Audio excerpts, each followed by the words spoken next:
Coming up, a new documentary series looks at an area dubbed the most dangerous place for Native women in the country. Plus, after 100 days in office, we visit with Representative Mary Peltola, and we learn about a sport that is taking an elder community by storm. That and more on the ICT Newscast. This program is made possible by the Corporation for Public Broadcasting, a private corporation funded by the American people. Arizona State University welcomes 3,500 Indigenous students from Arizona and across the nation. It serves one of the largest populations of Indigenous students among U.S. colleges and universities. We created a sense of place for tribal nations to create futures of their own making through community outreach and research, taught by world-class Indigenous faculty where they see a reflection of themselves and their experiences. Find community at ASU.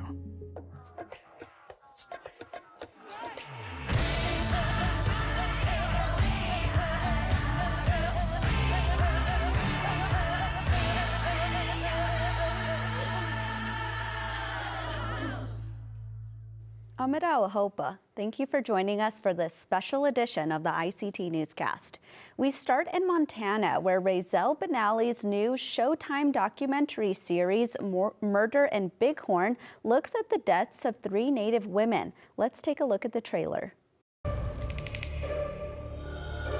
The darkness that has happened is this black cloud, the vapor, that energy just consumes your whole tribe. Since colonization, Native women have been targeted. Multiple families grieving over teenage girls. There's so many of them. You can get killed really easily around here. I know something happened to her out there. I hear this little small voice say, "Come find me, Dad." Someone knows what happened. That someone is still walking around here. As of right now, we don't have a crime. She deserves justice. It's very clear that there's foul play involved. They told us don't go back there, and I'm wondering why. They try to make it out that it's a white boogeyman killing people. Our girls don't just die. Somebody abducted her. This is the most dangerous place for Native women in the country. I don't think the issue's real. They can take our women and nothing will happen.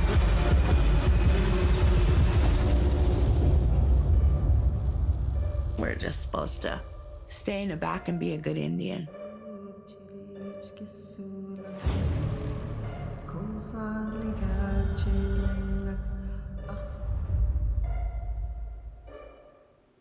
Razelle, what a trailer. Welcome.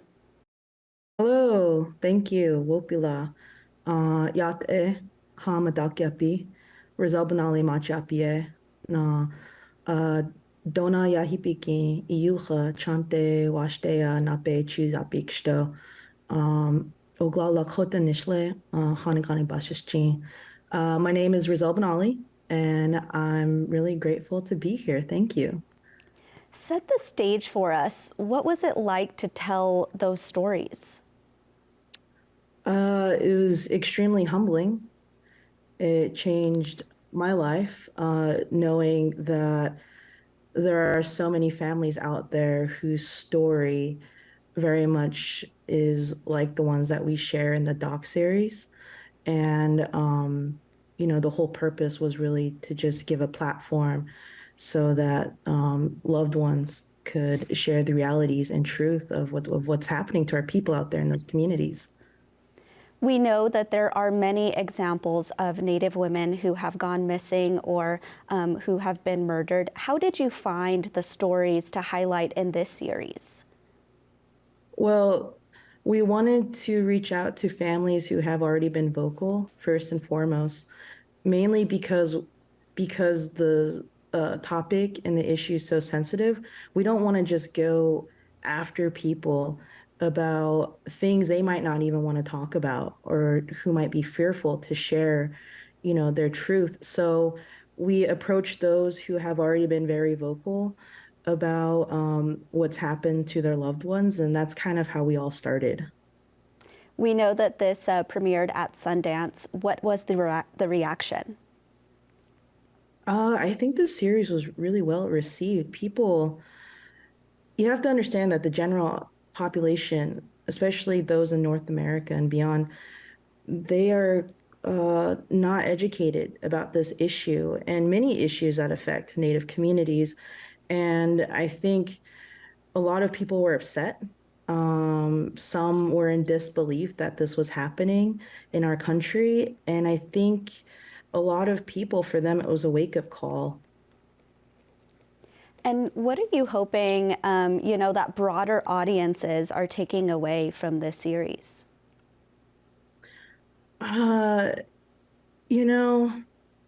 We always talk about awareness, and when are we going to change legislation? When are we going to change things regarding law so that these issues aren't occurring like that around all Native communities? And I'm really hoping that the series can catalyze some change, and so that we're moving beyond just awareness. I think we're at the point where so many people are aware in our own communities, but we're still having to inform and educate those outside of our own people. So it's kind of like having to straddle that line of awareness into proactive change. What was your experience working with a big name like Showtime to tell these kinds of stories? Surprisingly, I was unsure at first. I mean, I think there's been a lot of extraction from media, outsiders coming into our communities and trying to tell our stories for us. Working with Showtime, it was not like that at all.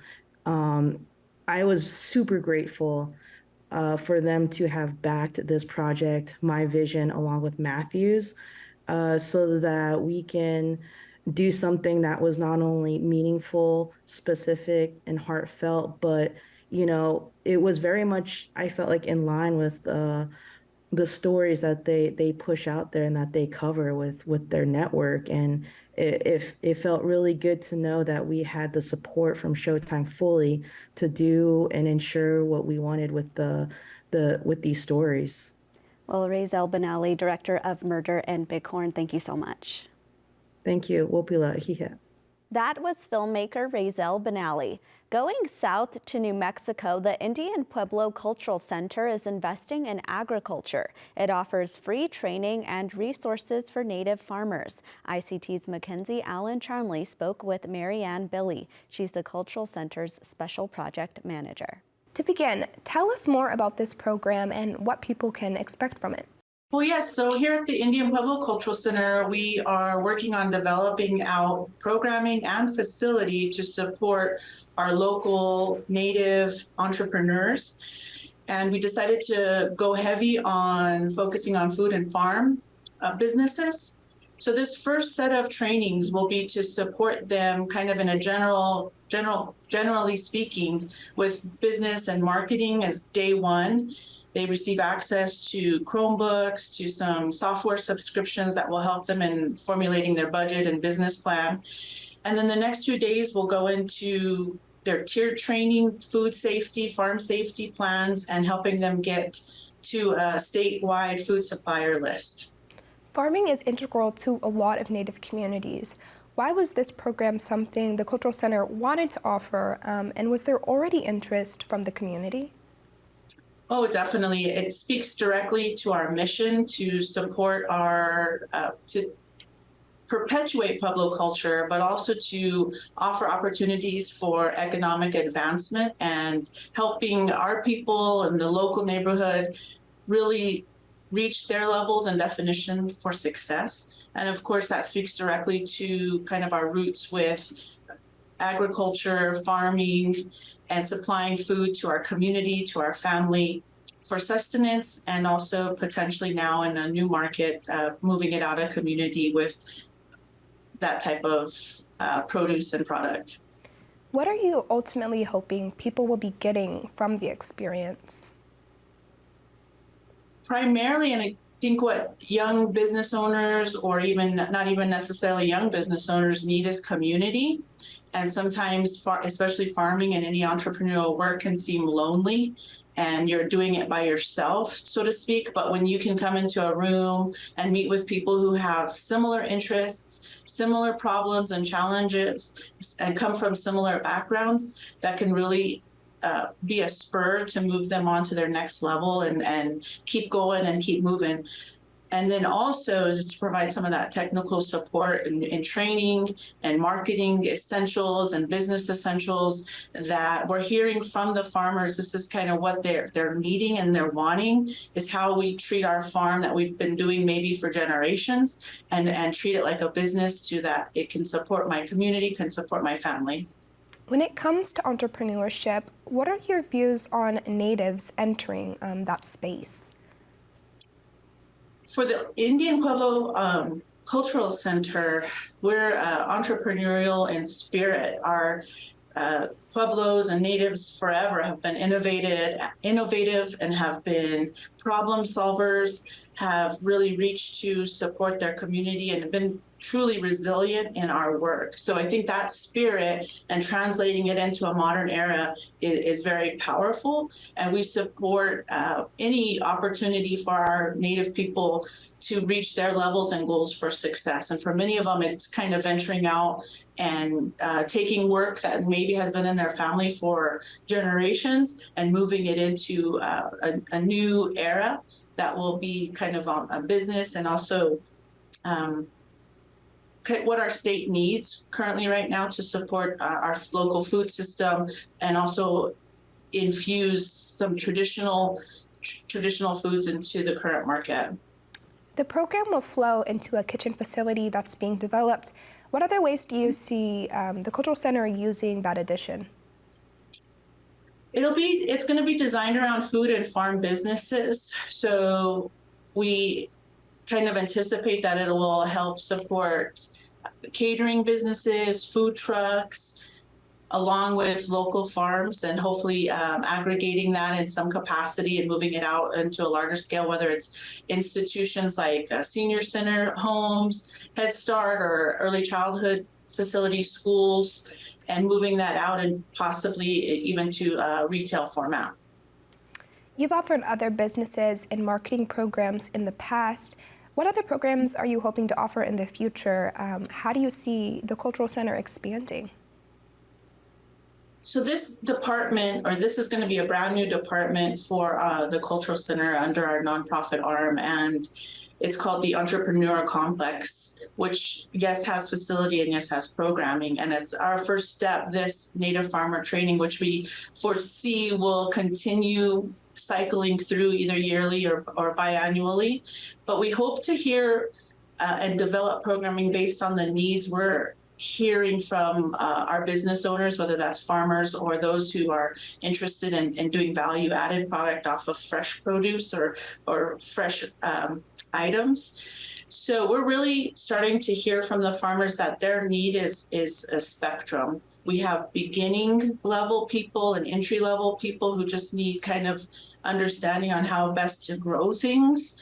And then we have people that are very experienced and need more advanced technical training or technical assistance, whether that's in the business and administration side of their operations, or it could be actually some field assistance, boots on the ground type support and help. Well, Marianne Billy, the Special Projects Manager for the Indian Pueblo Cultural Center, thank you for joining us. Happy to be here. Thank you for the opportunity. That was Marianne Billy. When we come back, we visit with a history-making lawmaker and more on one of my new favorite sports, chair volleyball. Stay with us.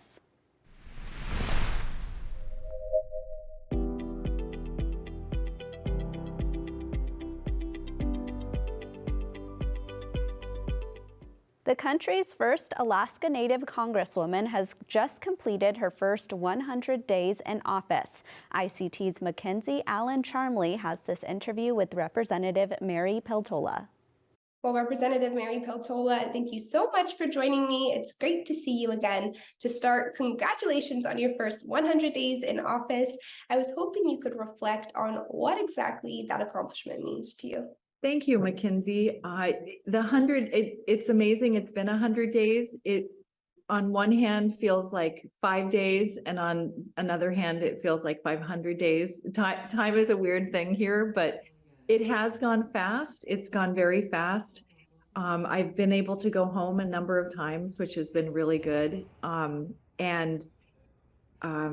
mostly it just feels like things have gone by very quickly. What are some of the biggest challenges within your role? Well, personally, it's very different because I'm so far from my family and my support group. And of course, I miss my children. They're in 9th and 11th grade this year. And this is the first time I've really been without my kids. But like I said, luckily I have been able to get home now and then to reconnect. But professionally, I have had a lot of advantages, so I don't want to sound at all like I'm complaining. It's just some significant differences. Number one, we're just so far from Alaska and the way Alaskans do things. It's very, very partisan here. And of course, you know that by watching television and watching the news, but to be immersed in it is really something different. I mean, even reporters, when they give me their card, they'll say, I mostly cover Democrats, or my beat are House Democrats. And so that was very surprising because I came up in a time where Alaska was very nonpartisan, and we remain very nonpartisan and willing to work with anybody and everybody to solve problems and get through our challenges. And I also came into politics when journalists were very apolitical and they were very unbiased in regard to one party or another. You mentioned bipartisanship, and what is it like actually working in Congress and having to navigate through that bipartisan environment? Well, luckily I like people, and I like all people, and I don't usually see people with a partisan lens. I don't look at people and say, oh, that's a Democrat and that's a Republican. I just see them as humans first and foremost.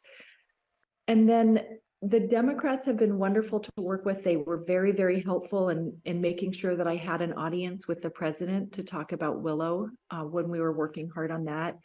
They have been very welcoming and encouraging, and a lot of opportunities for mentorship on both the committees that I serve on, the standing committees. There are subcommittees where I've been asked to be the alternate ranking member. So that means the alternate to the highest ranking Democrat on the committee, on the subcommittee. So really good mentorship opportunities for me to be mentored, lots of great advice. And then I also benefit because Congressman Young had been here for so had and he had welcomed literally every single member of Congress here when they were freshmen. And he has some tremendous and really deep friendships in the House. And I've had different Republicans come to me and say, you know, in essence, I still have so much love for Congressman Young and I don't know where to put it. So I'm just going to keep trying to help on issues that he cared so deeply about. So it's been very welcoming, and I haven't had any negative experiences so far in terms of partisanship. I think one of the downsides is just folks on the outside wanting to project onto me certain labels or values or agendas that I don't have and that I don't associate with, and I find surprising that people would put those attributions on me. But it has been very good working here, and I've been finding creative ways to get next to Republicans, get around them, joined caucuses where it's predominantly Republican, so I can get to know them. Because even structurally, the way that things work here is in the chamber, the Democrats are mostly on one side of the room, the Republicans on the other side of the room. In committees, it's very segregated. So being on different caucuses where there are Republicans has been very beneficial. And what advice would you give aspiring politicians hoping to get involved in Congress and change it for a better future? Number one, don't give up. There are many times in public service and in public policy where you might feel disillusioned. Things aren't happening quickly enough. People are dragging their feet, or, just this inertia that a lot of us feel. Most policy changes take at least 10 years. So that's my biggest piece of advice is don't give up, stay vigilant. If you get depressed or disillusioned, take a nap, eat a good meal, visit with friends, and then get back at it once you're well rested, because we need people engaged for the long haul. We need to be thinking about the long game, and that is going to require that we have young people like yourself and others part of the discussion. And finally, what are your hopes and goals for your next 100 days? Well, I've been really focused on delivering results for Alaskans, and that's what I'm going to continue to do. I want to see the dial moved in Alaska in terms of energy, infrastructure, services, protecting freedoms. The quality of life for everyday Alaskans and Alaskan families is what I'm really focused on. One of the big issues that I care about is food security. I want to make sure that all of our families, all of our children, all of our elders have access to nutritious food. As one of the richest countries in the nation and one of the richest states in our nation, I think that there is no reason why we should not have nutritious food in every household, and every child and elder have access to that nutritious food. And service members, a lot of our service members in the military are on SNAP benefits, are on food stamp benefits. I think that we really need to do a better job supporting both people in active service and veterans to making sure that they have access to high quality and nutritious food. That was Representative Mary Peltola. In Arizona, a little-known sport is taking Native senior citizens by storm, and that's chair volleyball. I had the opportunity to attend a tournament recently. Take a look. Some of these buses and vans drove elders hundreds of miles for the 2023 Senior Chair Volleyball Tournament hosted by the Salt River Pima Maricopa Indian Community. Serena Padilla is one of the players here. From age 9 until 32, she played softball, but between a knee surgery and getting older, staying active wasn't as easy. That's until chair volleyball. It really helps your whole body. And you get to laugh, you get to joke, you get to be around other relatives that are older. And the thing is, they're handicapped too. A lot of them are handicapped, and that really can help them. 32 teams competed in this year's tournament. That's more than ever before. They travel from San Diego, Nevada, Tucson area. Usually we do 24. This year we got 32 teams in, and we're looking to make it bigger. So how is chair volleyball different than regular volleyball? For starters, they play with these, which are lightweight and easy to balance. The court is 20 feet by 14 feet, which is half the size of a standard court. The net is 5 feet tall. The game is made up of 10-minute matches, or the first team to score 15 points. If a player's chair comes off the ground, it is an automatic point for the opposite team. Players must be 55 years or older to play in this tournament. Many of the players said COVID-19 affected them greatly and said chair volleyball is just one way to reconnect. I like the social of meeting everyone. We have so much fun. We are competitive, so we do like to play, but it's for fun and it's good to see everybody, all the different tribes that come out. 76-year-old Roberta Johnston is Muskogee Creek. As a young girl, her parents moved her from Oklahoma to Arizona. She says Salt River has become her home. The community has been so good to me, have treated me so good, and they just make me feel like part of the family, and that's how I always felt. I teach a senior dance group here, and we're called the Steppers also. Some of the ladies thought, well, why can't we get a team and enter the volleyball?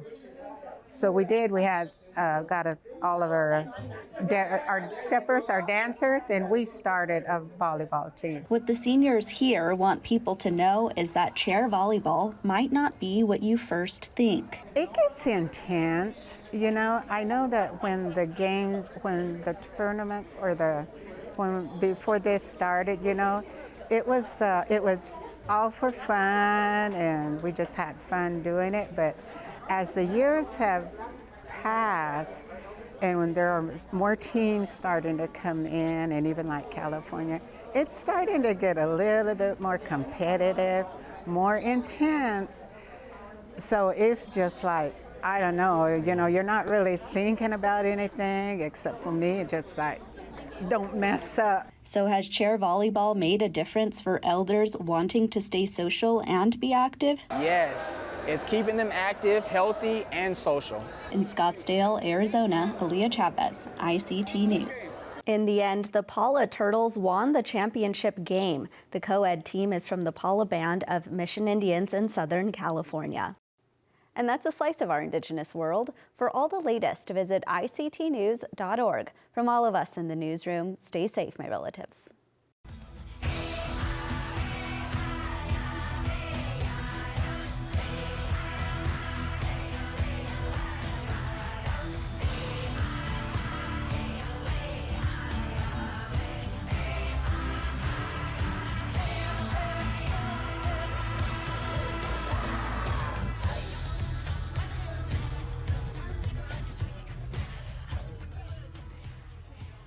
This program is made possible by the Corporation for Public Broadcasting, a private corporation funded by the American people.